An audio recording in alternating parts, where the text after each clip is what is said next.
나오신 성도님들을 주님의 이름으로 환영하고 축복합니다. 우리 시간 사도신경으로 우리 신앙을 하나님께 고백하겠습니다. 전능하사 천지를 만드신 하나님 아버지를 내가 믿사오며 그 외아들 우리 주 예수 그리스도를 믿사오니 이는 성령으로 잉태하사 동정녀 마리아에게 나시고 본디오 빌라도에게 고난을 받으사 십자가에 못 박혀 죽으시고 장사한 지 사흘 만에 죽은 자 가운데서 다시 살아나시며 하늘에 오르사 전능하신 하나님 우편에 앉아 계시다가 저리로서 산 자와 죽은 자를 심판하러 오시리라.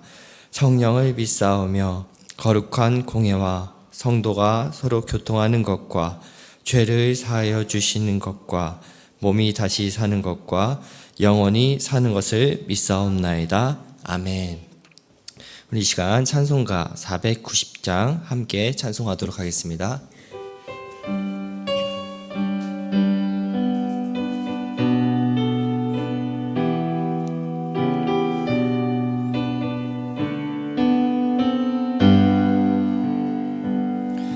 주여 지난 밤 내 꿈에 패였으니 그 꿈 이루어 주옵소서. 밤과 아침의 계시로 보여주사 항상 은혜를 주옵소서. 나의 놀라운 꿈 정녕 남이 끼는 장차 큰 은혜 받을 표니 나의 놀라운 꿈 정녕 이루어져 주님 얼굴을 배우리라. 마음 괴롭고 아파서 낙심될 때 내게 소망을 주셨으며 내가 영광의 주님을 바라보니 앞길 환하게 보이도다.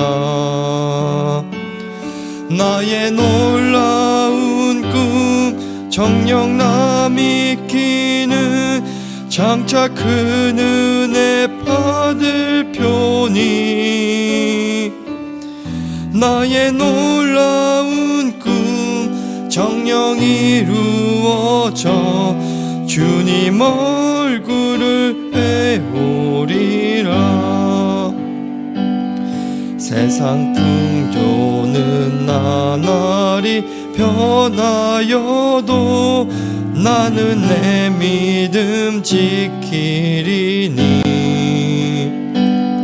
인생 살다가 죽음이 꿈 같으나 오직 내 꿈은 참되리라. 나의 놀라운 꿈 정녕 남이 끼는 장차 큰 은혜 받을 표니 나의 놀라운 꿈 정녕 이루어져 주님 얼굴을 배우리라. 아멘. 오늘 함께 본 하나님 말씀은 창세기 18장 9절부터 12절 말씀입니다. 창세기 18장 9절부터 15절 말씀, 제가 가진 구약성경으로 21페이지에 있습니다. 다 찾으신 줄 알고 한 절씩 교독으로 읽고 마지막에 합독으로 읽겠습니다. 그들이 아브라함에 이르되 내 아내 사라가 어디 있느냐? 대답하되 장막에 있나이다. 그가 이르시되 내년 이맘때 내가 반드시 내게로 돌아오리니 내 아내 사라에게 아들이 있으리라 하시니 사라가 그 뒤 장막문에서 들었더라. 아브라함과 사라는 나이가 많아 늙었고 사라에게는 여성의 생리가 끊어졌는지라. 사라가 속으로 웃고 이르되 내가 노쇠하였고 내 주인도 늙었으니 내게 무슨 즐거움이 있으리요. 여호와께서 아브라함에게 이르시되 사라가 왜 웃으며 이르기를 내가 늙었거늘 어떻게 아들을 낳으리요 하느냐. 여호와께서 능치하지 못한 일이 있겠느냐. 기한이 이를 때에 내가 내게로 돌아오기니 사라에게 아들이 있으리라. 같이 읽겠습니다. 사라가 두려워서 부인하여 이르되 내가 웃지 아니하였나이다. 이르시되 아니라 내가 웃었느니라. 아멘. 우리는 인생의 다양한 문제들을 만나게 됩니다. 자녀의 문제, 어떤 경제적인 문제, 관계적인 문제, 그리고 건강의 문제 등 인간의 힘으로는 감당하기 그 어려운 문제들이 우리를 때로는 압도할 때가 있습니다. 어떤 문제들은 우리의 지혜나 노력으로는 도무지 해결할 수 없는 것들이 있습니다. 이런 절망적인 그 상황이 계속되다 보면은 우리는 어느새 하나님께서 우리에게 주신 그 약속마저도 의심할 때가 생기게 됩니다. 믿음을 고백했던 우리의 입술은 현실 앞에서 침묵하게 되고 하나님의 말씀은 한낱 이상으로 들리기도 합니다. 그래서 하나님은 정말 내 삶에 관심이 있으실까? 하나님의 약속은 정말로 유효할까라고 묻기도 합니다. 오늘 본문에 나온 사라와 아브라함이 이와 같은 상황이었습니다. 오랜 세월 동안 자녀에 대한 하나님의 약속을 들었지만 현실은 전혀 바뀌지 않았고 오히려 점점 더 불가능한 쪽으로 상황은 기울어지고 있었습니다. 오늘 본문은 이러한 상황 가운데 다가오시고 찾아오시는 그 하나님을 보게 됩니다. 본문 9절 말씀입니다. 그들이 아브라함에게 이르되 내 아내 사라가 어디 있느냐 대답하되 장막에 있나이다. 본문 9절에서 하나님은 아브라함에게 내 아내 사라가 어디 있느냐라고 이렇게 물으십니다. 이 질문은 단순히 사라의 그 위치를 확인하기 위한 질문이 아닙니다. 이 질문은 하나님께서 사라를 대화와 그 믿음의 자리로 초청하신다라는 것을 의미합니다. 성경에서 하나님은 자주 질문을 통해서 사람을 일깨우십니다. 마치 아담에게 내가 어디 있느냐라고 물으셨던 것처럼 여기서도 하나님은 사라를 부르시며 그녀의 그 내면을 다루기 시작하십니다. 당시 문화에서 여성은 손님 그 접대를 할 때 직접 나오지 않았기에 사라는 현재 장막 안에 머물렀습니다. 그러나 하나님은 그런 사라를 외면하지 않으셨습니다. 사라의 불신과 냉소까지도 하나님은 알고 계셨고 그런 사라를 향해 하나님은 말씀하셨습니다. 본문 10절 말씀입니다. 그가 이르시되 내년 이맘때 내가 반드시 내게로 돌아오리니 내 아내 사라에게 아들이 있으리라 하시니 사라가 그 뒤 장막문에서 들었더라. 그동안 하나님께서는 자녀에 대한 약속을 하실 때 구체적인 그 기한을 말씀하시진 않으셨습니다. 하지만 오늘 그 본문 말씀은 하나님께서 그 약속은 더 이상 그 추상적인 것이 아니라 시기까지 정해진 구체적인 그 하나님의 선언이었습니다. 내년 이맘때 사라에게 아들이 있으리라 라는 그 이 약속은 하나님의 그 신실하신 그 계획이 정점에 이르고 있음을 보여줍니다. 그렇다면 사라는 이에 대한 그 하나님의 그런 확신에 차한 그 약속을 어떻게 반응하였을까요? 감사로 반응하였을까요? 아니었습니다. 사라의 반응은 믿음이 아닌 비웃음이었습니다. 12절에 보면은 이렇게 그래서 설명하고 있죠. 사라가 속으로 웃고 이르되 내가 노쇠하였고 내 주인도 늙었으니 내게 무슨 즐거움이 있으리요. 사라의 그 웃음은 겉으로 드러난 행동이 아니라 속으로의 그 반응이었습니다. 사라는 자신의 몸 상태를 너무나도 잘 알고 있었습니다. 생리도 끊긴 지 오래이고 남편 아브라함도 이제 100세의 그 나이를 바라보는 그러한 나이였습니다. 그녀의 그 반응은 매우 현실적이고 인간적인 그 사고의 결과였습니다. 그런데 성경은 이 웃음을 단순한 그 웃음으로 보지 않았습니다. 이것은 하나님을 향한 그 불신의 표현이었습니다. 하지만 저희가 사라의 그 입장을 생각해 본다면은 100세의 그 가까운 나이에 아이를 갖는다는 이야기는 실현이 불가능한 이야기처럼 보입니다. 이에 본문도 이들의 그 나이를 강조하며 아이를 가지기에는 이들의 상황이 절대적으로 불가능하다는 것을 이야기합니다. 특별히 11절부터 13절까지는 늙었다라는 그 표현이 3번이나 반복이 되는데요. 이는 인간의 그 관점으로는 아무런 그 희망도 찾을 수 없다라는 그 메시지를 선포하고 있습니다. 그렇다면 왜 하나님은 이렇게 오랫동안 그 약속을 미루셨을까요? 그것은 바로 인간의 그 가능성을 완전하게 그 제거하기 위함이었습니다.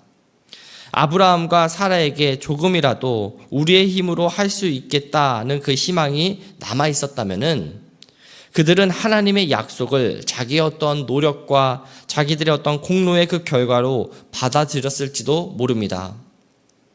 하나님의 약속에 대해서 사라가 비웃었지만 사실 이 모습은 창세기 17장에서 이미 아브라함이 보인 그 모습이었습니다. 아브라함은 이미 자신이 아이를 가질 수 있다는 그 가능성을 포기한 그 상태였습니다. 그리고 하나님의 말씀을 듣고 아브라함도 비웃었죠. 그래서 17장 17절에 보면은 이렇게 표현되어 있죠. 아브라함이 엎드려 웃으며 마음속으로 이르되 100세 된 사람이 어찌 자식을 낳을까? 사라는 90세니 어찌 출산하리요 하고, 사라의 웃음은 아브라함의 웃음에 이은 그 반복이었습니다. 이 부부는 모두 하나님의 약속 앞에서 불신으로 반응했습니다. 하나님을 향한 그 불신은 곧 믿음이 없다라는 것을 내포하고 있습니다. 그럼 왜 이들이 믿음이 없었을까요? 하나님을 향한 믿음이 없다라는 그 말은 쉽게 설명하면은 하나님이 어떤 분인지를 모른다라는 소리입니다. 그래서 하나님께서는 하나님이 어떤 자인지를 모르는 아브라함과 사라에게 자신이 어떤 분인지를 다시 한번 강하게 선포하고 계십니다. 14절 말씀입니다. 여호와께 능하지 못한 일이 있겠느냐? 기한이 이를 때에 내가 내게로 돌아오리니 사라에게 아들이 있으리라. 이 질문은 단순한 그 수사의 어떤 표현이 아닙니다. 이것은 하나님의 본질적인 그 성품과 능력을 선포하는 선언입니다. 하나님은 전능하신 그 하나님이시다라는 것을 지금 이 시간 하나님께서는 사라와 아브라함에게 말씀하고 있는 것이지요. 아무리 인간이 볼 때 불가능해 보이는 그 상황이라도 하나님께는 능치 못할 일이 없다라는 것을 하나님은 오늘도 저희에게 질문하고 말씀하고 계십니다. 하나님은 저에게 오늘도 나는 너희들에게 전능한 하나님이 아니냐라고 질문하고 물어보고 있습니다. 흥미로운 점은 하나님께서 그 사라의 그 반응에 대해서 지적하셨음에도 불구하고 하나님께서는 그 약속을 취소하거나 철회하지 않으셨다라는 겁니다. 사라는 내가 웃지 아니하였나이다 라고 하나님께 변명은 하지만 하나님은 그녀의 그 내면을 꿰뚫어 보시고 아니라 내가 웃었느니라 라고 분명하게 말씀하셨습니다. 하나님의 눈은 우리의 외면이 아니라 중심을 바라보십니다. 믿음 없는 우리의 내면까지도 아시며 그 안에서 하나님은 역사하시며 일하십니다. 그리고 이 웃음은 하나님의 그 사라의 그 비웃음은 하나님의 은혜로 인해서 완전히 다른 그 의미를 갖게 됩니다. 하나님은 결국 아들을 아브라함과 사라에게 주시며 그 아들의 이름을 웃음이라는 뜻을 갖고 있는 이삭이라고 하셨습니다. 사라의 그 냉소적인 그 비웃음은 하나님의 약속의 그 성취 앞에서 기쁨의 웃음으로 바뀌게 됩니다. 사라는 후에 이렇게 그래서 창세기 21장 6절에서 이렇게 고백하지요. 사라가 이르되 하나님이 나를 웃게 하시니 듣는 자가 다 나와 함께 웃으리로다. 하나님은 불신의 자리에서도 우리들에게 은혜를 베푸시고 기쁨을 주시는 그 분이라는 것을 오늘 본문은 저희들에게 위로하고 있습니다. 그 웃음은 이제 더 이상 그 비웃음이 아니라 찬양과 그 기쁨의 표현으로 바뀌게 되었습니다. 이것은 복음의 원리이기도 합니다. 십자가는 수치와 그 절망의 상징이고 그 상징이었지만 부활을 통해 생명과 영광의 통로가 되었습니다. 하나님은 우리의 그 조롱마저 간증으로 절망마저 우리의 소망으로 바꾸시는 분이십니다. 이 이야기는 단지 수천 년 전에 일어났던 어떤 노부부의 간증이 아닙니다. 이것은 우리들의 그 이야기입니다. 하나님께서는 지금도 믿음이 없는 자를 찾아오시고 여전히 말씀하십니다. 여호와께 능치 못할 일이 있겠느냐? 혹시 여러분 중에 하나님의 그 약속이 허공에 맴도는 그 메아리처럼 느껴졌던 적은 없으십니까?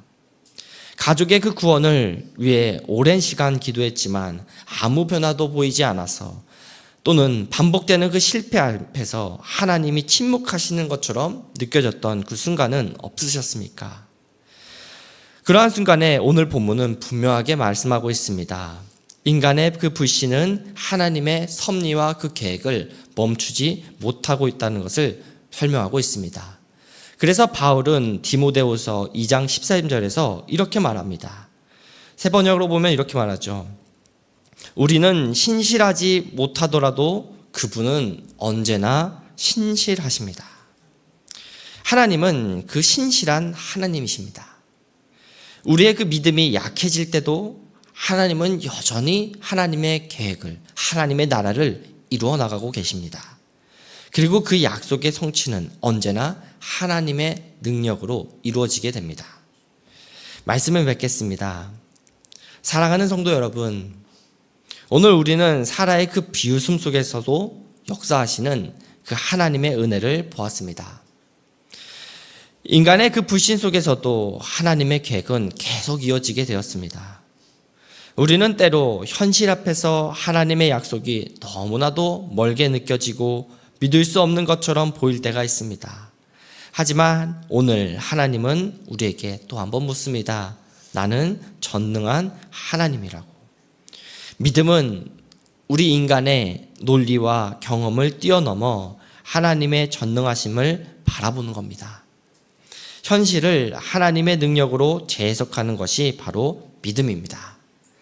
갈렙과 여호수아처럼 우리는 그 거대한 현실을 두려워하지 않고 하나님의 약속을 붙드는 자가 되어야 합니다. 그래서 히브리서 11장 6절은 저에게 이렇게 설명하고 있죠. 믿음이 없이는 하나님을 기쁘시게 하지 못하나니 하나님께 나아가는 자는 반드시 그가 계신 것과 또한 그가 자기를 찾는 자들에게 상 주시는 이심을 믿어야 할지니라. 이 말씀은 오늘도 오늘날 2025년을 살아간 저와 여러분에게도 동일하게 유효합니다. 하나님의 약속은 결코 헛되지 않고 반드시 성취하십니다. 오늘 이 말씀 앞에서 우리의 그 믿음을 다시 한번 세우고 전능하신 그 하나님을 의지하며 살아가시는 우리 귀한 성도님들 한 분 한 분 되시길 주님의 이름으로 축복하고 기도합니다. 오늘 말씀을 갖고 세 가지를 기도하길 바랍니다. 먼저 첫 번째로는 이 세상을 나의 관점으로, 유한한 나의 관점으로 바라보는 것이 아니라 전능하신 그 하나님의 관점으로, 믿음의 눈으로 세상을 바라보게 해달라고 함께 기도하며 나아갔으면 좋겠습니다. 두 번째로는 나의 인간적인 힘과 방법이 아닌 신실하신 그 하나님의 말씀을 의지하며 나아가게 해달라고 기도합시다. 마지막 세 번째, 이교구 직장 4다락방 기도 제목입니다. 구원의 부르심, 제자의 부르심, 삶으로의 그 부르심이 모두 하나님의 은혜임을 고백하며 믿음으로 응답하는 다락방 되게 하소서. 우리 이 세 가지 기도 제목을 갖고 함께 기도하며 나아가겠습니다. 하나님 아버지 감사합니다. 언제나 저희들에게 신실하신 그 하나님으로 나타나 주시고 신실하신 그 하나님의 역사 가운데 저희들을 초청해 주심에 감사함을 드립니다. 너무나도 믿음이 연약하고 하나님을 향한 그 불신이 가득한 저희들에게, 그럼에도 불구하고 끊임없이 하나님께서 하신 그 약속을 이루시며 나아가고 계신다라는 것을 다시 한번 말씀을 통해서 하나님 보게 되었습니다. 하나님, 이 시간 저희 고백합니다. 저희들은 너무나도 연약한 믿음 가운데 나아가고 있습니다. 하나님, 조금이라도 우리는 삶에 하나님의 약속이 이루어지지 않을 때면 하나님 불안해하고 걱정해하고 하나님의 약속이 과연 이루어지는지에 대한 그러한 고민과 불신으로 하나님께 나아갈 때가 너무나도 많이 있습니다. 하나님 이러한 저희들의 믿음을 하나님 불쌍히 여겨주시고 우리의 모습을 하나님 연약한 저희들을 하나님 강하게 붙들어 주심으로 하나님 저희들의 연약한 믿음을 하나님께 나아갈 때에 강건하게 붙들면서 하나님을 바라볼 수 있도록 하나님 도와주시고 인도하여 주시옵소서. 하나님 특별히 이 자리 가운데 하나님